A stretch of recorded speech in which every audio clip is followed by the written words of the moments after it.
Hello everyone, good morning. We are your hostesses for today. My name is Ayesha from Grade 10 Science Study. And my name is Kia from Grade 10 Social Study. Welcome to our one of fantastic Friday events called Roseville Field Trip to Hillsville Sanctuary, Melbourne, Australia.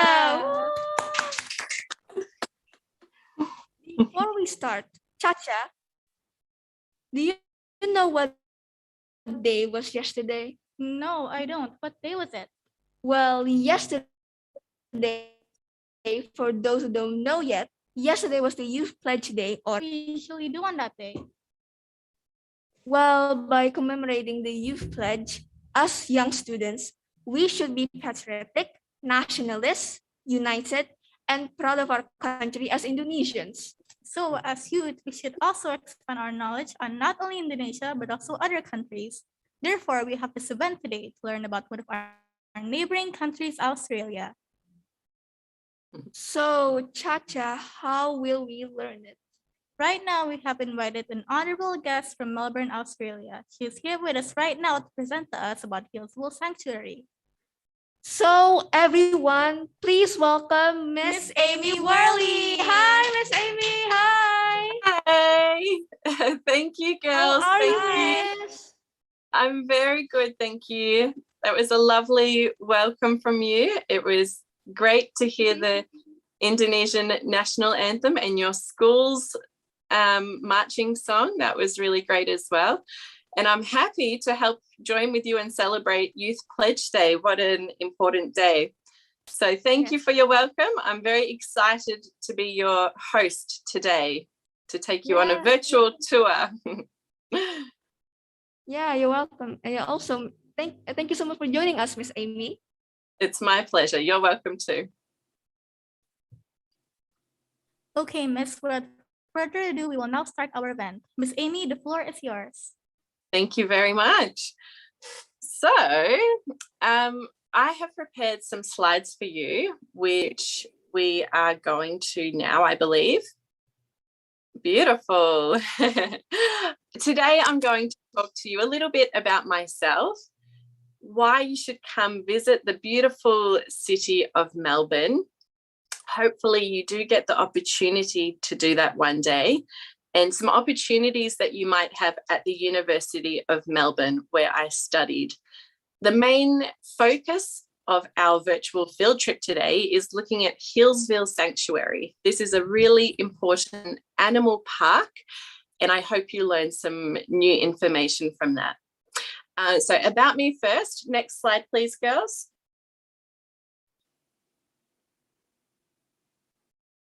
Thank you. I have some pictures here to help you understand a little bit about me. I was born in Melbourne and I grew up in Melbourne. When I completed high school, which was a long time ago now, 2006, I didn't know exactly what career path I wanted. So it was called a gap year. I took a gap year to Malaysia. I went there for 6 months. And in that time there, I was a volunteer English teaching assistant at a school in Malaysia. That made me start thinking I would like to become a teacher. It was also a really great opportunity for me to travel and to see a different country. A lot of students in Australia, when they finish high school, they take a gap year to give themselves an opportunity to decide on their career pathway, their university pathway, or just to work and to get some money saved to pay for their university course. So after my gap year, I was back in Melbourne to go to university, and I spent 3 years studying my Bachelor of Arts degree. At the University of Melbourne, I studied Indonesian language. I studied a lot of history subjects, politics, sociology. And after the 3 years, I qualified with a Bachelor of Arts degree. It's a very interesting degree, but it doesn't have a direct career pathway. So I took further study and started the Masters of Teaching degree. I already had that interest in teaching, and I thought, this is something I want to do. So I started the Masters of Teaching course in 2011. When I came out of that course, I was qualified to teach, but I didn't have much confidence in speaking Indonesian. So I thought a really good way to increase my Indonesian skills would be to move to Indonesia. So in 2012, I moved to Bandar Lampung, your hometown, and I worked at EF, English First. So I might have some of my former students at TMI, I'm not sure. If I did teach you at EF, hello again, it's lovely to see you. I hope you're doing well. That was a really great experience. I loved teaching English. I think learning another language is so important to open up opportunities for your future. Coming back from Bandar Lampung to Australia, I then felt I had the skills to become an Indonesian teacher in Australia. So for 3.5 years to 4 years, I worked teaching Indonesian in Australia. So you can see the bottom picture of the slide. That's myself and some other Indonesian teachers teaching our Australian students about Indonesian Independence Day. I also completed my master's degree at that time through a research project.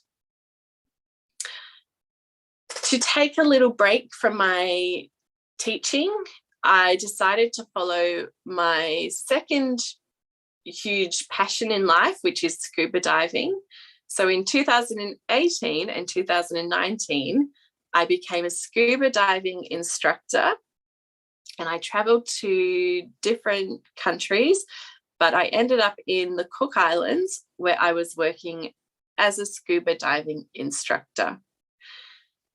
When my daughter came into the picture, she was born at the start of last year. Her name is Ivana. She's nearly 2 years old.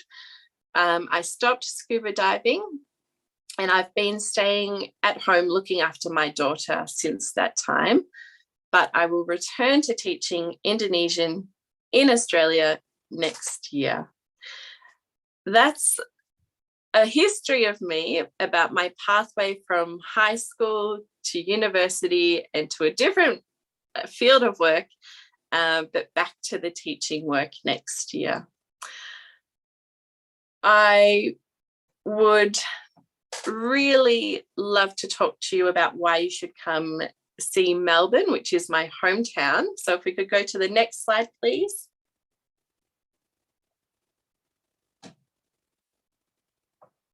That would be great. Thank you. So Melbourne is the second biggest city in Australia. You are all probably familiar with Sydney, the biggest city, but Melbourne and Sydney have a rivalry. There's a competition between which city is the best city. So because I'm from Melbourne, of course, I think Melbourne is the #1 city in Australia. There are lots and lots of beautiful things to see. So I've put some pictures here. The tower that you see is the tallest building in Melbourne. That's called the Eureka Tower. It has a glass platform, so you can see the picture of that. It is about 100 stories high, so really high up in the sky, and you can see all of Melbourne and the surrounding area from that platform. You can see a picture of a tram. It's a really unique way to tour around Melbourne City.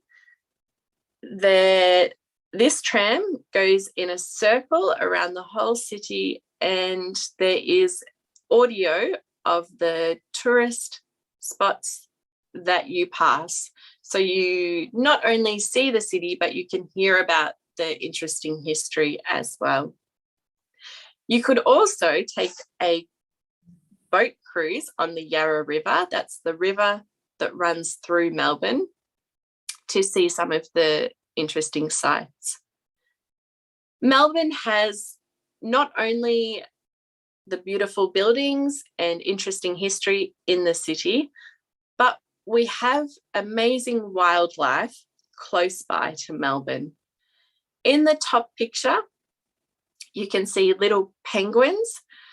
They are very, very famous. There is a small island near Melbourne called Phillip Island, where lots of tourists go to see the penguins coming home every night. They go out into the ocean in the morning, they swim, they look for fish, they look for food, and then at nighttime, they come up the beach and go into their homes in the sand. It's a special sight to see.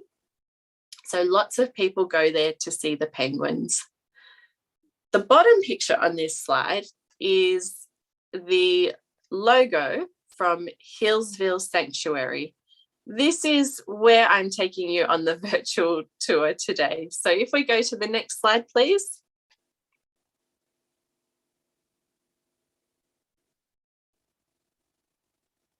Thank you. I would like to tell you a bit more about Hillsville Sanctuary. It's already 100 years old. It was established in 1920 as a small zoo. Now it has become one of the 3 main zoos we have around Melbourne. It is 1 hour from the centre of the city, so it's a little bit far, but in a car, it's not too bad. Hillsville Sanctuary is famous for its conservation efforts.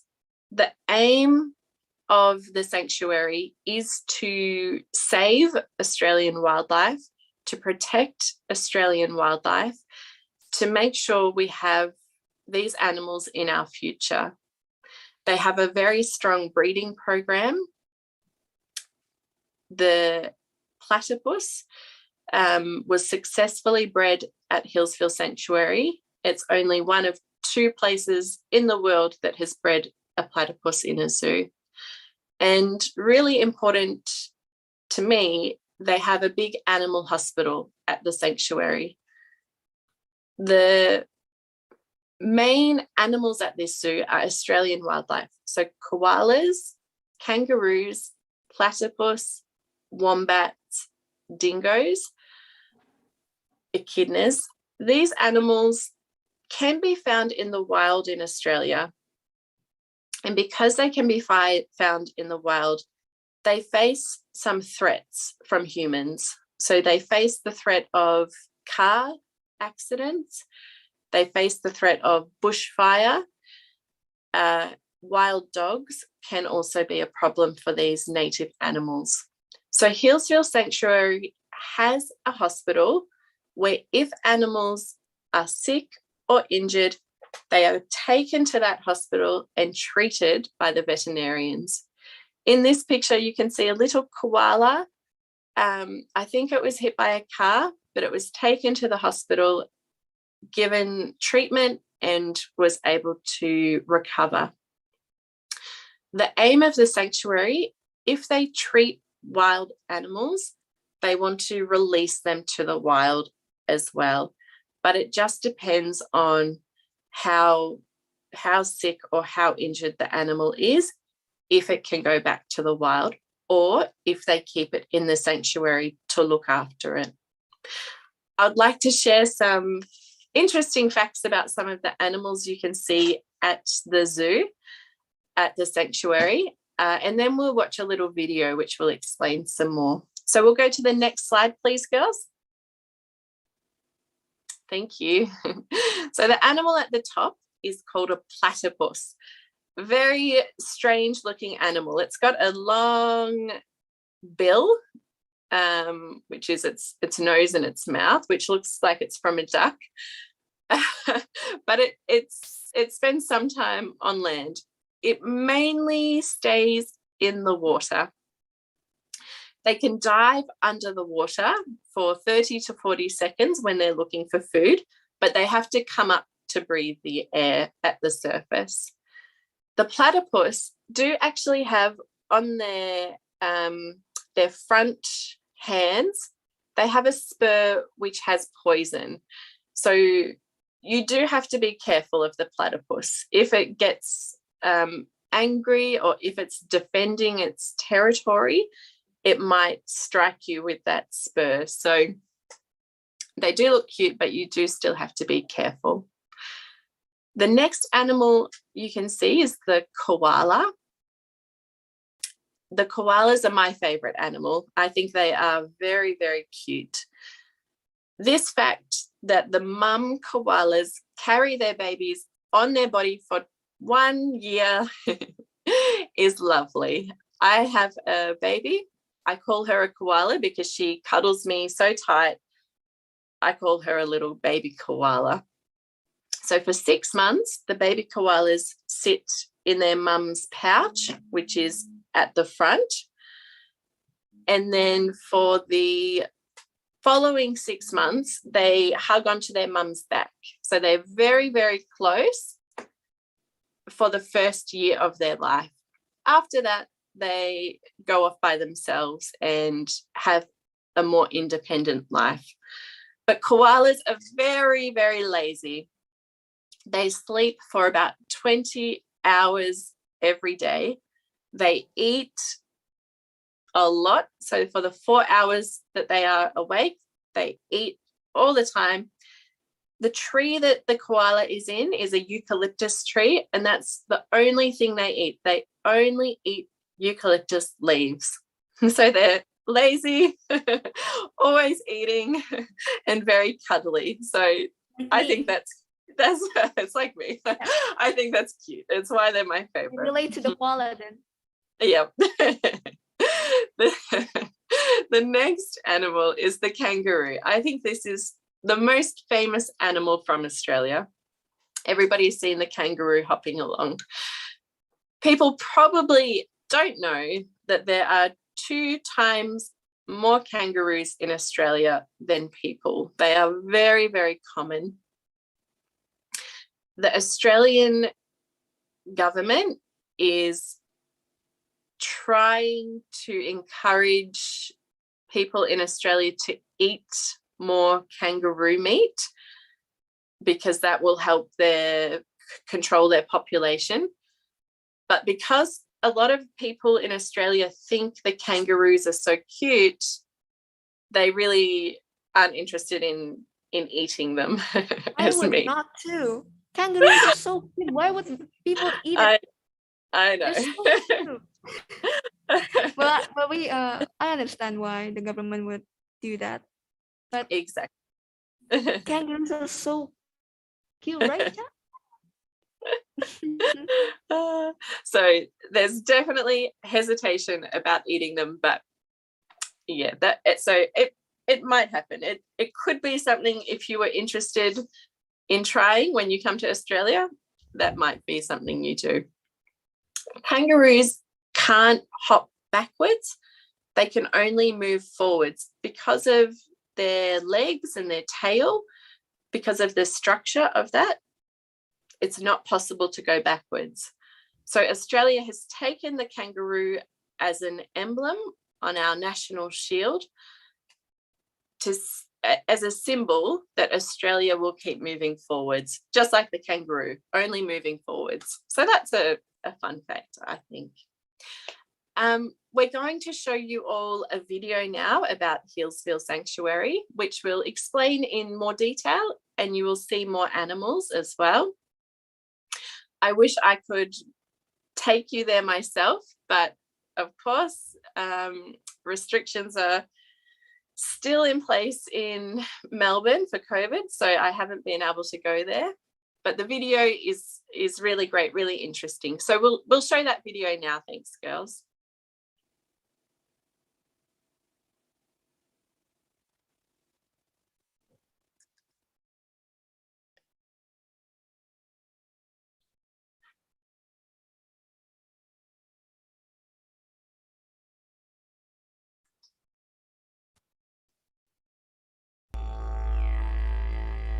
G'day, I'm Darren.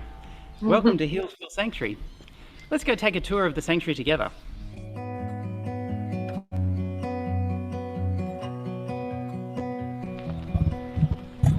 Hi there, Drum. Hi, Blinky.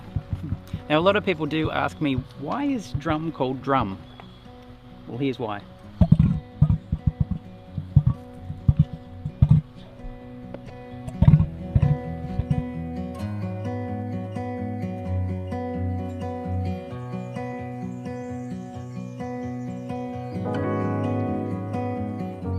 Welcome to Koala Forest.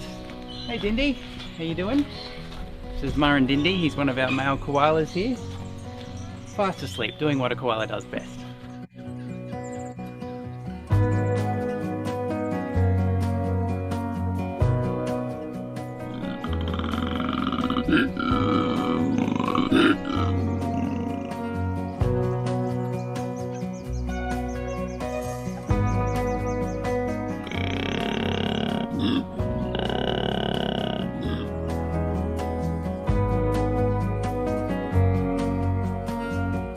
Welcome to Kangaroo Country.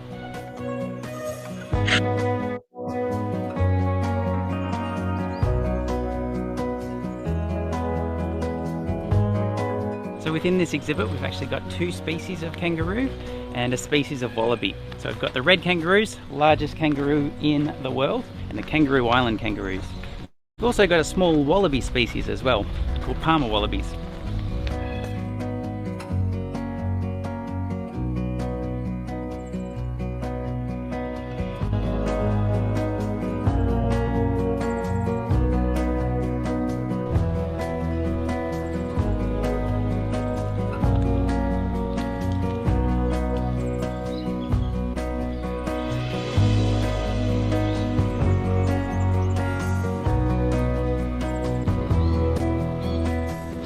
In this aviary we've got 2 of Victoria's most endangered bird species. It's really amazing, this aviary, it's actually a push.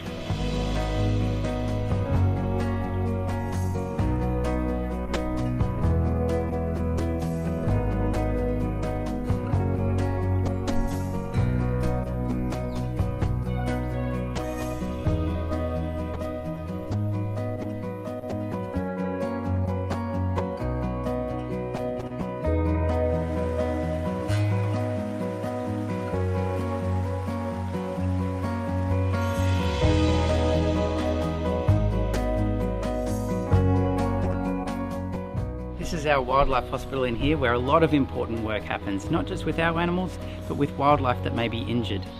You can actually see operations as they happen. It's really fascinating.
This is another beautiful walkthrough exhibit. You get to see some local wallaby species, an endangered brush-tail rock wallaby, and some beautiful birds.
So this is Sam, one of our red-tailed black cockatoos.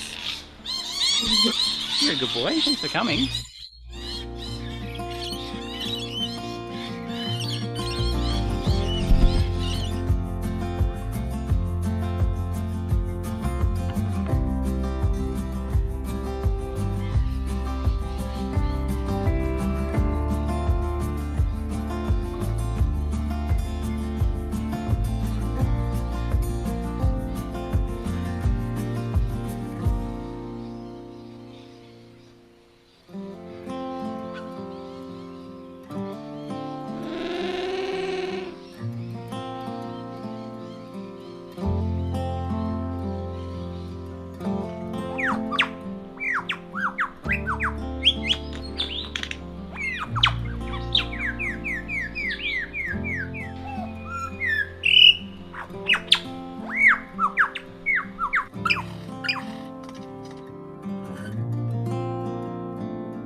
Thank you so much for joining us on this small little Hillsville Sanctuary tour. There's so much more to see, and I'm so sorry that we're closed at the moment. but we really look forward to welcoming you back with open arms and open paws. So thanks again for all your ongoing support. From Darren and everyone here, farewell.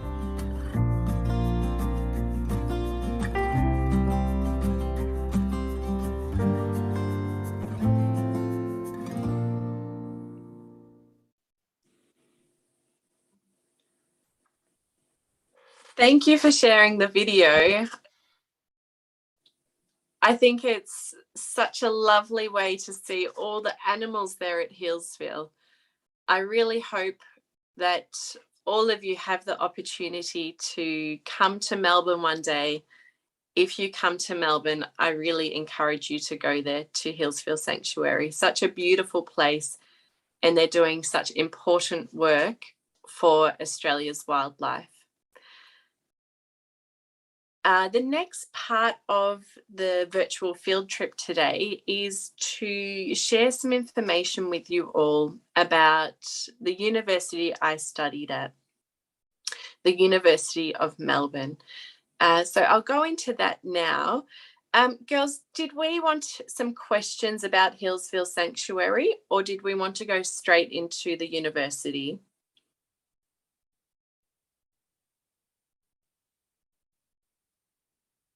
I think we should just finish the presentation first. Okay, certainly. So I went to the University of Melbourne. It is the biggest university in Melbourne City, one of the biggest in Australia, and it has a worldwide reputation.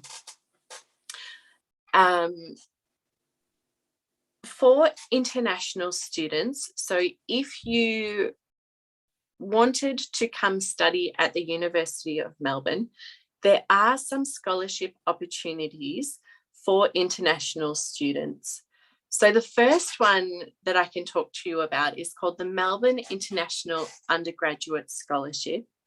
This is for students who perform excellently in their own country. It is for students who score in the top 3% of their own country in the results from high school. So it really is looking for students who have a high academic success. If you are able to get this scholarship, it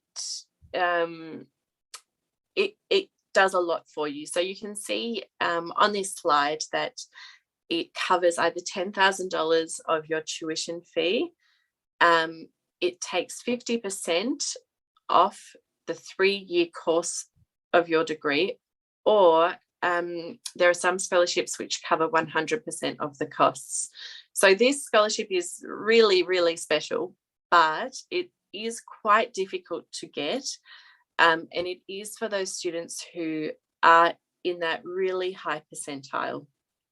There are other scholarships also available for international students. So there is one for students entering the Bachelor of Commerce degree. So if that was in your field of interest, something that you wanted to study at university, you could apply for the Global Scholarship. The Global Scholarship is targeting countries which aren't highly represented at Melbourne University in that degree. So it depends on the student intake for each particular year who would get that award. The Bachelor of Arts degree also has an international scholarship. But again, there are some specific requirements which I'm not entirely sure of. To come and study at Melbourne University, you obviously need to be living somewhere. So there are accommodation scholarships which are also available to international students. The best place to look at for advice on scholarships for the University of Melbourne is on the University of Melbourne's website. There is a lot of information and it can help guide you to be more specific for your circumstances. Every single degree, so Bachelor of Arts, Bachelor of Commerce, Bachelor of Science, Bachelor of Engineering, each degree has its own unique scholarships, as well as the more general scholarships to come to the University of Melbourne. There are definitely opportunities for these scholarships, but you do need to do your research and you do need to apply for many scholarships. So my advice is not just apply for one, but apply for as many as you can. That gives you a greater chance of getting one of those scholarships. At the University of Melbourne, one of the things that they are really known for is that they apply their learning in the real world. So if, for example, in my teaching course, we had to go and teach students in the schools for 40 days out of a year, which at the time was, I think, the most days teaching compared to other universities. They may have changed their courses to be a bit more similar now. It is whatever course you are doing, you will have opportunities for that real life practice of your studying. So there's always practical applications for your course. When I did my Bachelor of Arts course, the majority of the learning activities were lectures where the lecturer would present all of the information for the class. Us as students would go away, we would have some reading material, we would have some activities, and we would join in smaller groups called tutorials, and we would discuss the activities, we would have some assignments, we would do group work projects together. So there's a range of different activities, but the most important part about studying at the University of Melbourne is that it does give you a really good practical background in whatever you choose to study. Yeah, we'll go on to the next slide, please. Great. So I think a bit of hesitation for students who come from overseas to come study in Australia, it might be around not knowing other people or not feeling connected to Melbourne. It's not too far from Indonesia, but it's still far from home. But at Melbourne University, there is a really strong Indonesian community. There is the Indonesian curriculum. So there are Australian students like myself who study Indonesian language. As Australian students, they want to have the opportunity to meet students from Indonesia. So there is an Indonesian club at Melbourne University where Australian students and Indonesian students mix together, practice Indonesian or English, and get to know each other. There is also a Melbourne branch of AYA. This is Australian Indonesian Youth Association. I think it's for 18 to 30-year-olds, students and young professionals. This is about networking, making contacts that you might need in your future career, or they might be of use to you in your career. It's also about making friends and meeting people with similar interests outside of university as well. And in case you thought you would miss Indonesian food, there are lots and lots of Indonesian restaurants around Melbourne. So that's one extra thing that can make you feel a bit more welcomed if you do come to Melbourne and if you have the opportunity to study at the University of Melbourne. That's it for my presentation. I would love it if you have some questions about the University of Melbourne, about Hillsville Sanctuary, or or just any general questions, I'm happy to go through those with you. Well, that was a fascinating presentation, Miss Amy. I love how Melbourne has so many fascinating places to go and visit, especially the platypuses. They're so cute, and it's kind of a downer that we can actually just touch them directly. Especially the first that you've mentioned, you explained that they are poisonous. Yeah, it's kind of sad because they're so cute. The platypus, especially the koalas. What do you think about the koalas there? Koalas are actually one of my favorite animals next to the dingoes of Australia. Ah, wow. Nice. Someday. Well, then let's get started on our Q&A session. But okay, first, while we wait for the others to prepare their questions, Miss Amy, we actually have our own questions that we would like to ask. Yeah, certainly. So, Miss Amy, we heard that you taught in Indonesia for 2 years. What made you want to teach here? I wanted to come to Indonesia because it would be an opportunity for me to practice speaking Indonesian myself, and to become more confident in speaking Indonesian. Because in Australia, I was qualified as an Indonesian teacher, but I wasn't very good. So I wanted to live in Indonesia, become more confident, practice my language, and pick up more skills.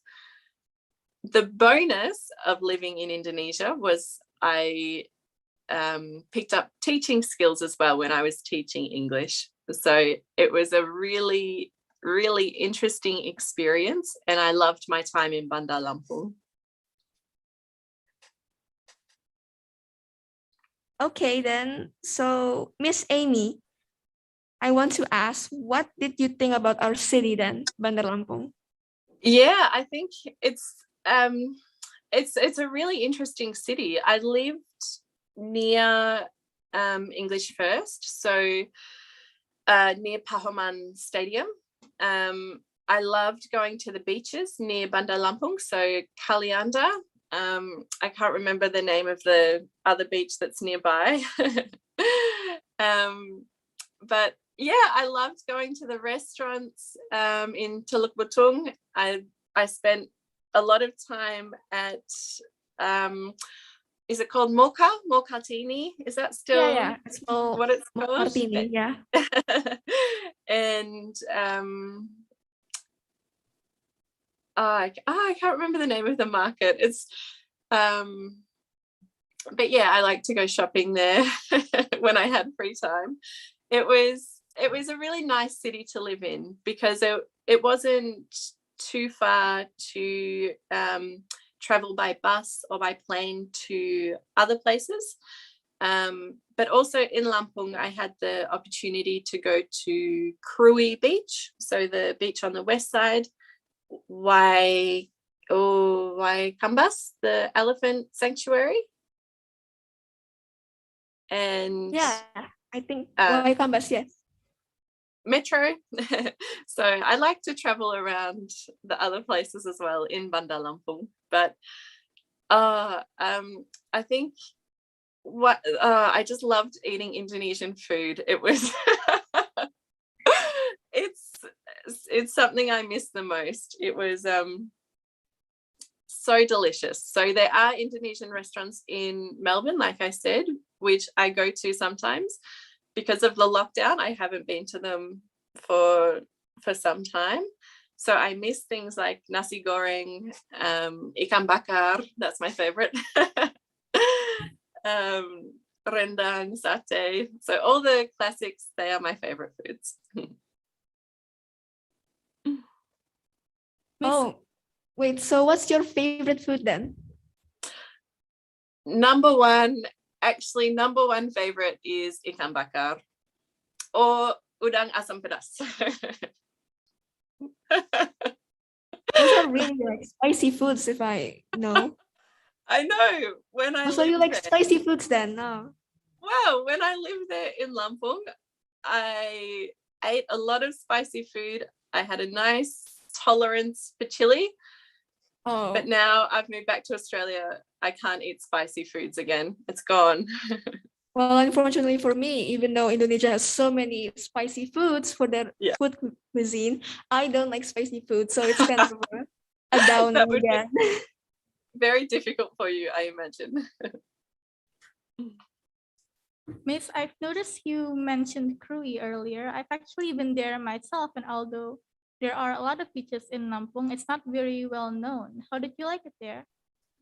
Yeah, I thought Krui was really lovely. It's still very small, undeveloped. When I was there, there were plans to build an airport. I'm not sure if that has happened already.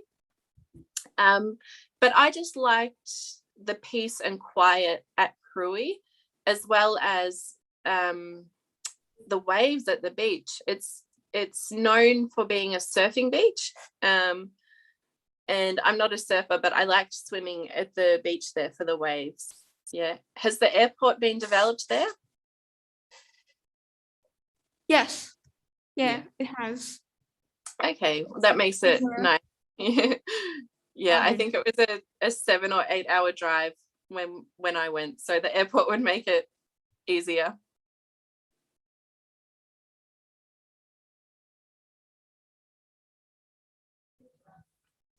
One last question. What was the culture shock like from Australia and here?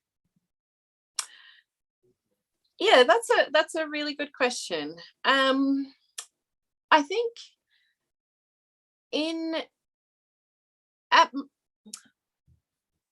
during my time in Lampung, I found a lot of people were so open and friendly, and they would invite me to come have a meal with them, to come meet their family. I think that was a big culture shock, because in Australia, people tend to be a bit more reserved and a bit more not formal, but not quite as open. So it was a bit of a culture shock when I came to Indonesia, and people were being so friendly and so nice to me and inviting me into their homes. It was such a nice thing to experience, but it was something a bit new for me as well. You went to the University of Melbourne, right? We actually have some school alumni of TEMI taking data science there right now. Fantastic. That's amazing. Well, thank you so much, Miss Amy, for answering our questions. So let's hear from the audience on Zoom, our friends. Lovely. So please, if you have any questions, guys, just unmute your microphones.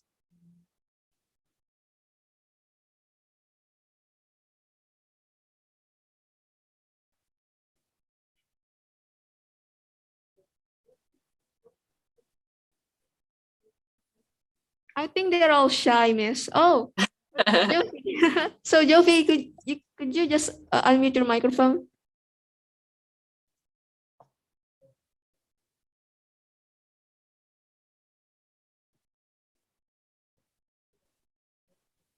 So Jovi, try to unmute your microphone. Okay. Check. No, take 1, 2, 3. Okay. Good morning, Miss Amy. Excuse me, Miss Amy. My name is Jovi. I am from I am from 10th grade science. I want to ask, what kind of animal is dingo? And is it a kind of animal like a dog or a wolf or not? In your opinion? Okay, thank you, Joffy. I just want to make sure I heard the question. Did you ask about a wolf? Because He asked about dingo. A Dingo. dingo. Sorry, yeah. A dingo is an Australian native dog. It was introduced to Australia, but many thousands of years ago. So it has adapted to living in Australia. So it is related to dogs, but it can't be it can't be a pet. Yeah, they have to live in the wild.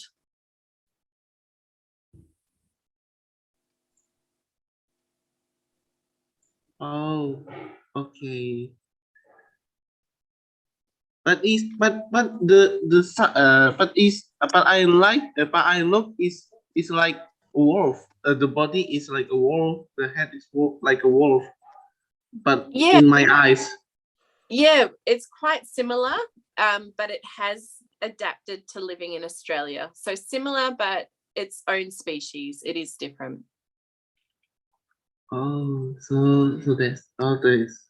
Yeah, So thank this. you for your Duffy. Okay, you're welcome, Miss. Thank you. We have another question in the chat from Kak Lucky. Great. Could you unmute your mic, please? Sorry, Miss Ami. How do you think about Indonesia?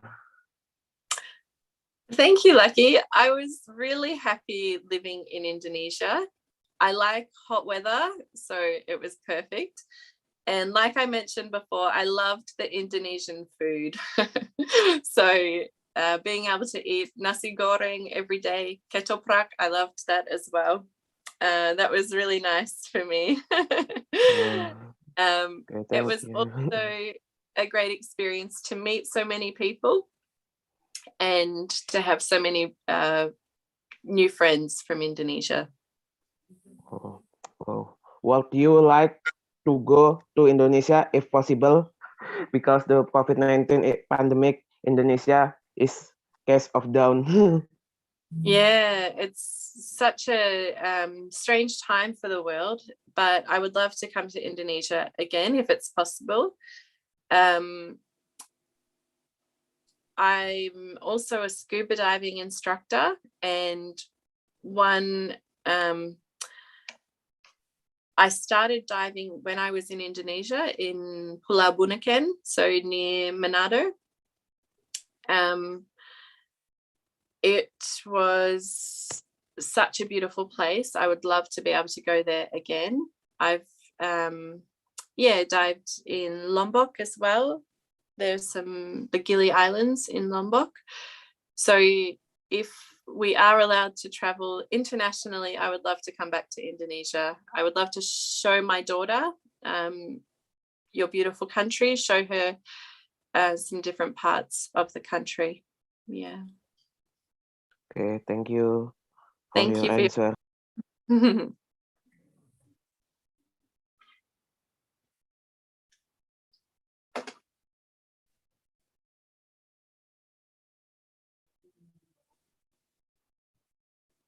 Does anyone else have any questions? Yes, Right. for me, Inaya. Okay. Okay, Kak. Hello, Miss Amy. I want to ask something about if we are new people from Indonesia that who want to start our new education in Australia. Do you have any suggestion for adapting so that we don't feel afraid to meet new people in Australia, in Melbourne? Okay, that's my question. Thank you, Inaya, for your question. And it's a very good question because it is a big change if you move to a new country and start at a university in a different country. My advice is to make use of the resources from the university. So there is the Indonesian Club at Melbourne University. That is a really good resource to meet other people from Indonesia, but also to meet Australian students who want to know more about Indonesian language, culture, and people from Indonesia. But studying at university, there's also a lot of opportunities to join groups. So anything that you are interested in, there is a group for it at Melbourne University. If you are really interested in it's not so popular anymore, but playing Pokemon. There is a Pokemon group at university. If you are really interested in classic films, there is a classic film appreciation group. Anything that you really enjoy, I encourage you to join a club or join a group so that you meet people who also have that interest. But using the connections of finding other people from Indonesia first, and there are a lot of Indonesian students who do come to Melbourne. Making those connections first, I think, is a really good way to adapt to studying in Melbourne. Okay, thank you. Thank you, Anaya, for your question. So we have another question from Azi Hermawan. Would you please unmute? Excuse me, Miss Amy. So, I want to ask that how to deal with culture shock. How to deal with culture shock? Yes. Yeah, that's a good question. I think you just need to give yourself time to adapt. For me, when I lived in Indonesia, the culture shock was being greeted by a lot of people and going to people's homes who I didn't really know. And so it was just about being able to say yes sometimes, but also no sometimes. So just taking your time to adapt to a new culture. If, for example, the culture shock of people from Indonesia coming to Australia, it might be that people aren't as friendly. In time, you can slowly adapt to things like that. Yeah, the nice thing, if you do come to Australia, if you miss Indonesian food, you can go to a lovely Indonesian restaurant.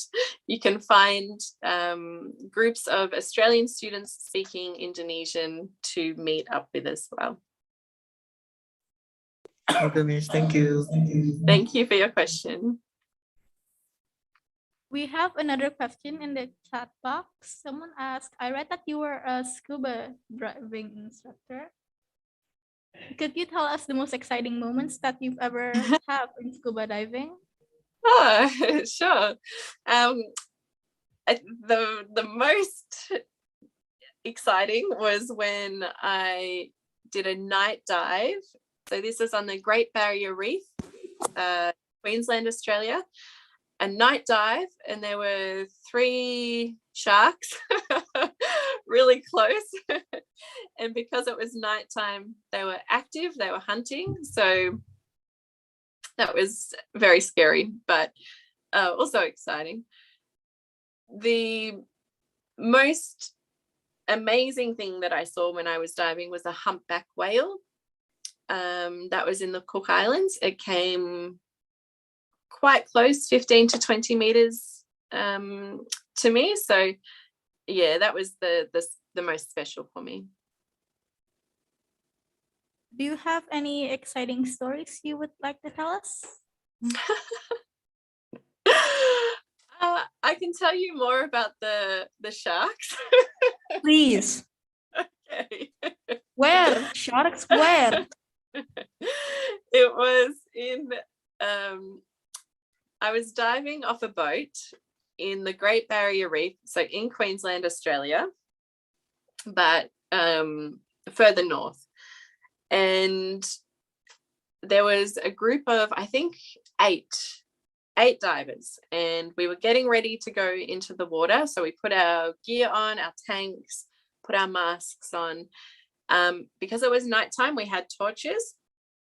And so we hopped into the water, and the torch you can only see in one direction. So we were swimming, looking at fish, looking for corals. And then something came to the side of my torchlight. So I put my torch this way and I saw one shark, and I thought, oh my goodness. And so then I moved my torch this way and I put my torch here, and I saw shark number 2, and then behind Wow. me was shark number 3. So I was with the group. There were 8 divers.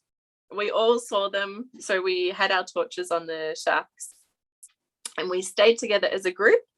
In the middle, we had our torches around the outside, and the sharks went around us in a circle for maybe 1 minute, and then they swam away. Horrifying. It was That's really, horrifying. What did you feel in that very moment? It was surrounded by sharks. I was Oh, I would be very- traumatized, miss. Oh, very scared, but I would. yeah, also happy that they swam off. Oh yeah, I Very might be like relief. once an opportunity to happen. Yeah, I Mm. think that'll be a very momentful, I guess. Something I will never forget. Yeah, I would too. I'm glad the sharks weren't hungry at the time. Me too.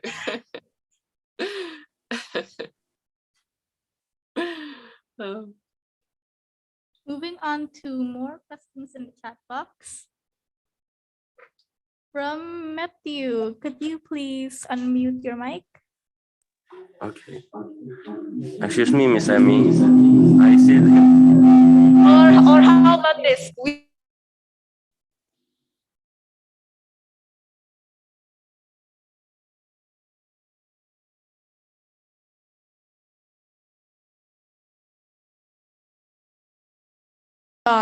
You teach bahasa to students in Melbourne. Could you please speak in bahasa for us? That's a little, that's fine. Okay. Halo semua, nama saya Bu Amy. Saya Halo. guru bahasa Indonesia di Australia. Tapi saya mengajar anak kecil, jadi saya mengajar bahasa yang simple-simple aja. Itu nomor-nomor, warna-warna. Ya itu. Wow. Thank you, Miss Amy. You're welcome. So let's see for our next question. That was really good, Miss Amy. Your bahasa was so good. Thank you. Terima kasih. There's another question from Kak Gilang. Kak Gilang, could you unmute your microphone? Yes. So, Miss Amy, can I ask, what is your favorite thing in Australia? I love koalas, so that's probably my favorite wildlife. In Australia, I do love the nature. So we have really beautiful beaches in Australia, which are clean water, really, really pretty. I also like the cleanliness of the city. I know it sounds strange, but there are lots of places to put your rubbish, and so the streets are nice and clean. Yeah.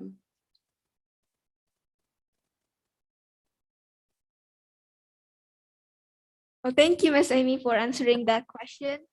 Thank you. Move on to the next one. Someone said in the chat box, wow, that was interesting but terrifying also. So based on that experience, do you have any tricks or tips how to handle or react if somehow we meet a shark? I wish You have to be cautious, really. You have to know now. Before it's too late, miss. Tell us now, miss. Exactly. Be more careful. Don't go diving at night time. No. One thing that I have heard is never turn your back. So always keep your face towards the shark. If you turn around and try to swim away, they can attack you. So keep your attention on them. Yeah, that's some advice, perhaps. I heard this one thing that if you meet a shark, you should punch it in the face. Did you? I would do that too. Yeah, I've heard that as well. If you have time, to do that, I think it could work. Why not? But the risk of getting our arms get bitten, Yeah, we exactly. rather not. I think we rather not. Like, we would rather not subscribe to shark. No, we would not. I can't even swim. I will never meet a shark ever. That's funny. So, guys, do you have any questions left? Yeah, Or Miss, do you want to I ask have more one about? question. So, good morning, Miss Amy. My name is Romy. Okay, so my question is, so you graduated around 2006, which is sadly the time when probably the most known animal activist Steve Irwin sadly passed away. Oh yeah, he got like Yeah. with the eel, right? Yeah. Were you a big fan of him, or like you had any interesting things about him? Yeah, thank you, Romy. That's a really good question. Steve Irwin, so passionate about saving Australian wildlife and Australian animals. I think that the work he did to increase the profile of Australian animals is amazing. But I think sometimes he was not responsible enough, because he would, especially, with crocodiles, he would hug them, he would tackle them to try to tie them up. I have a little bit of a worry that maybe if little kids saw him doing that, they thought maybe they could go and try to do something similar. It is so unfortunate how he died. It was by the stingray. The stingray barb punctured his heart, and that's awful. So I think Steve Irwin did a lot of good, and he raised the profile about conservation, saving Australian animals, which was so important. But yeah, I think at times he got too excited and he stopped being a bit responsible.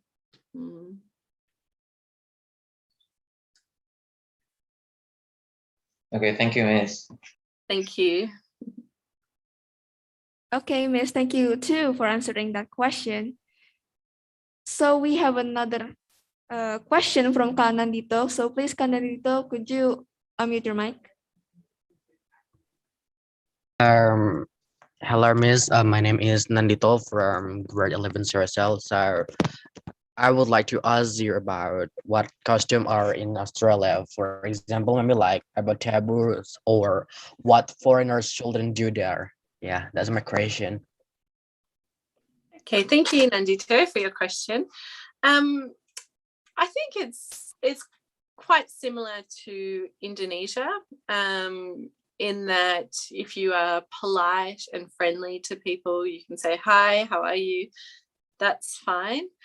In Australia, it can be a little bit rude if you ask somebody about their religion or about their marital status. So personal questions are for people that you are really close to, not just people that you first meet. So, for example, if I meet you in the street, just some things like, hi, how are you? Have you had lunch? Those questions are fine, they're good, but personal questions about religion, marriage, family, even, it's not really okay. Okay, Miss, thank you. Thank you for your question. Thank you, Miss, for the answer. Does anyone else have any other questions? You could write it in the chat box or just unmute.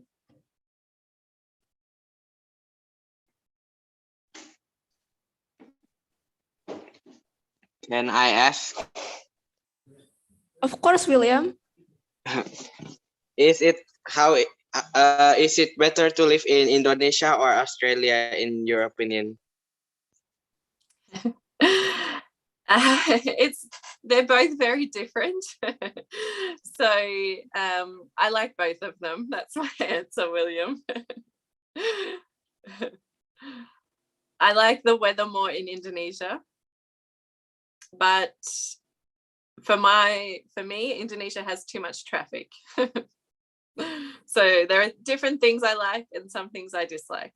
So I like them both.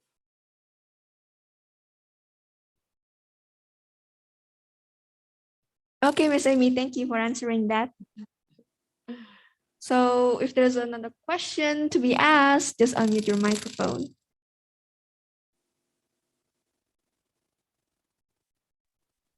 Okay, Miss, it's me again, Romy. I have a question that's a bit off topic and it doesn't really have to do anything like education or any of that, but like a question needs to be asked. Were you affected at all by the Australian bushfires at the beginning of like 2020? Yeah, thanks, Romy. It's not really off topic because it affects the animals. We talked about it, Hillsville. They came quite close to Melbourne, and for me, I was lucky. I didn't lose any property or any family, but in Melbourne, it caused a lot of smoke nearby, and so we could see the smoke. At that time, I was pregnant with my daughter, and so I was a bit worried because I didn't want anything to harm her. So just a lot of smoke around. But yeah, they were really, really big, really bad fires, which destroyed a lot of our wildlife. The koalas were really affected because they moved so slowly. They had no chance to escape. But for me personally, I didn't lose anything, pardon me. But yeah, so that's the great thing about places like Hillsville Sanctuary, having the animal hospital. So some of the animals that were burned or that were injured from the bushfires went to the animal hospital there.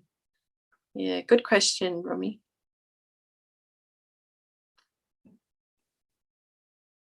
So thank you, Miss Amy, for answering that Karomy's question. We have another participant here. His name is Malik Riyatama Bazar, and you could unmute your microphone, Malik. Hi, hello. Yes, my name is Malik. I'm from grade 10 science, and this is a question actually from my mom. She really wants to know if there are any scholarships that students, I say students, but me, students can participate so that they can study in Australia. Thank you. Yeah, thank you, Malik, and your mum for your question. There definitely are scholarships, but I think the best thing that you can do is to research directly on the website of the place you want to study. So if it's a scholarship for a university, go to the website of that university and search for the scholarships. If you wanted to come to Australia to finish your high school education, there are some scholarships available for that, but again, you would have to search for specific schools. So I'm sorry I can't help more, but my advice is to look directly at the website of where you are interested in going. Okay, thank you. You're welcome.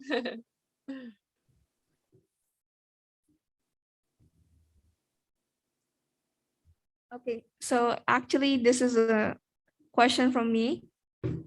Not off topic really from your presentation, but I think about yourself.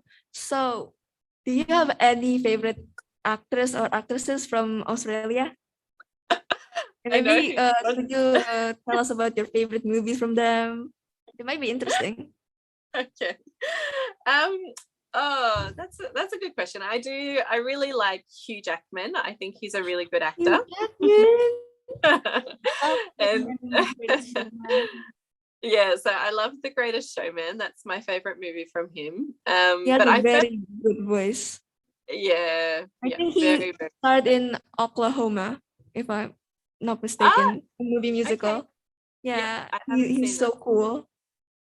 And Les Miserables, a movie musical, Yes. so cool, right, Chat? Yeah, he played John Valjean, so cool. His voice so amazing. Me and Kia are actually big musical theater Yeah, fans. we're big musical theater fans. I think, if I'm not mistaken, in Australia there's this if you know this, if you ever heard of this, Miss Amy, a musical called Hamilton. I think they actually open in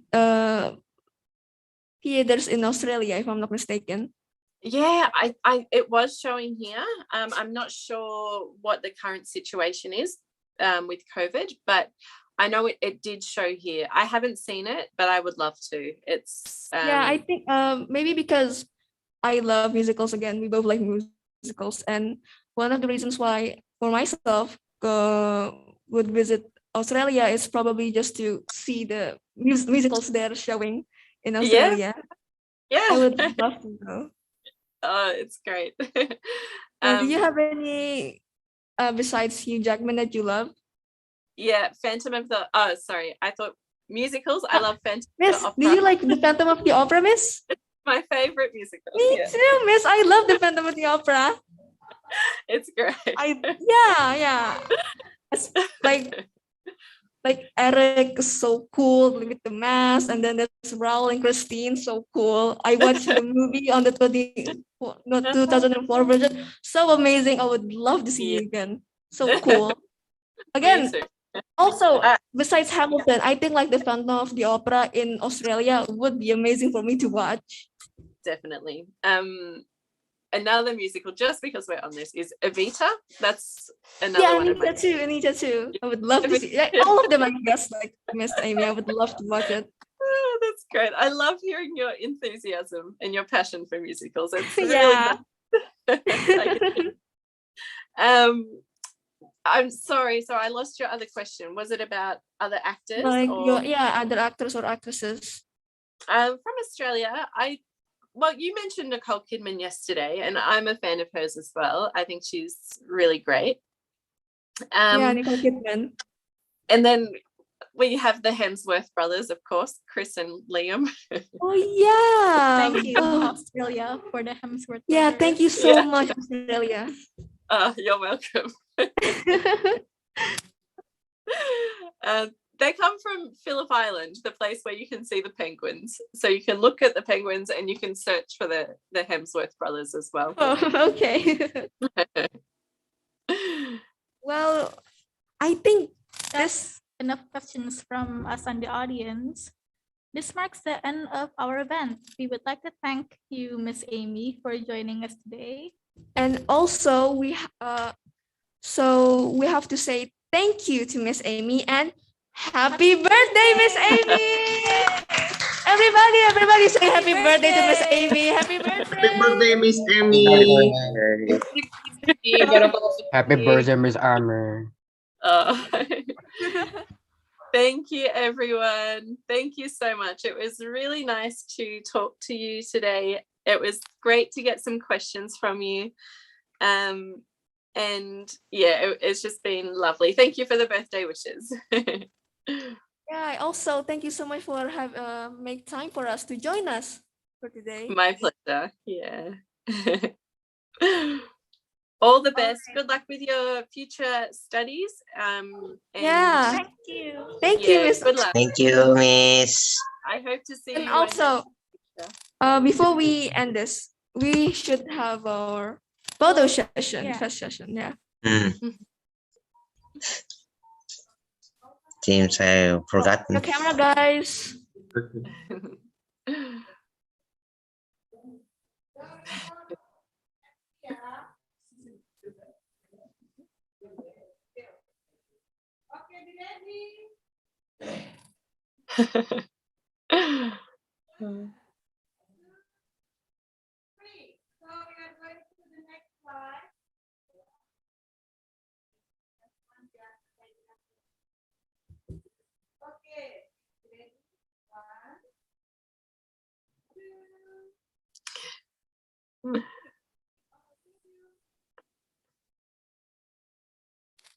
Okay, so thank you. Thank you, everyone. Also, goodbye, Miss Amy. Thank you so much for joining us. See you all. Bye-bye. Thank you for having me. Bye. Bye. See you next time, Bye-bye. guys. Bye-bye. Thank you, Miss. Thank you. Miss Amy. Thank you, Miss Amy. Bye-bye, everyone.